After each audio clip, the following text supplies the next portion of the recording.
Hey everyone, and welcome to Meta Doctor. In this episode, we're going to be discussing how to balance the Jade Rabbit.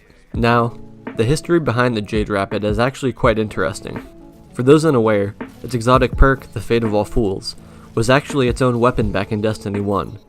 The gun was originally discovered in the database and eventually given to an avid fan who played Destiny as a form of therapy while undergoing multiple brain surgeries. Bungie gifted the Fate of All Fools to this player along with a care package and a heartfelt message from the dev team. If you played during this time period, you knew how cool it was to see the community come together for the betterment of a fellow player.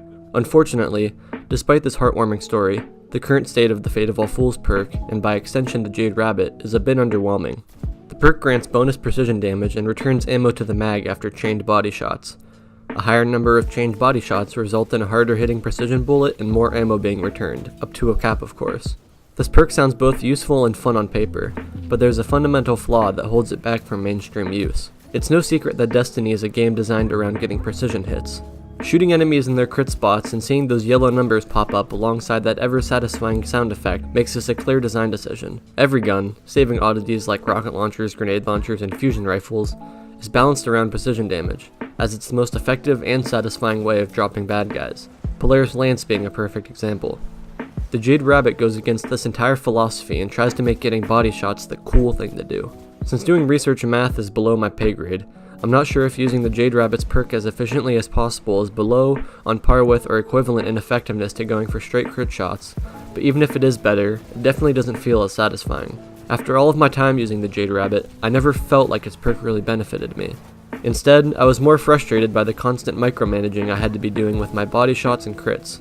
Getting used to this weapon and using it as intended is very possible, but as I mentioned before, not very gratifying. So our goal is to make the Fate of All Fools perk more prevalent, effective, and rewarding to the player. The less drastic solution to the gun's problem would be making some quality of life additions that turn the perk from a chore to a nice feature.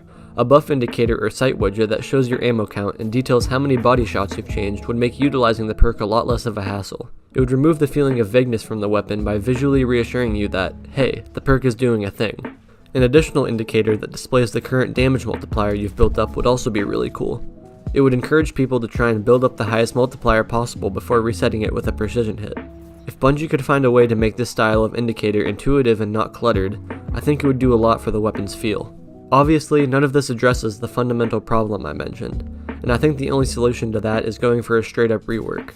Nothing crazy, but making it so chained precision hits increase body shot damage would make so much more sense. Instead of being a perk that you go out of your way to use, it would act more as a safety net that refills your ammo and doesn't screw over your damage if you biff a precision shot. It would be perfect for bosses too, since it would allow for sustained crits with a high damage body shot every once in a while to keep you firing. If we want a really dope Jade Rabbit, we could combine the sight indicator with the perk rework to add to the gun's uniqueness and effectiveness. If both of these changes became actual things, I think the low-key meta could actually have a chance at becoming, well, meta.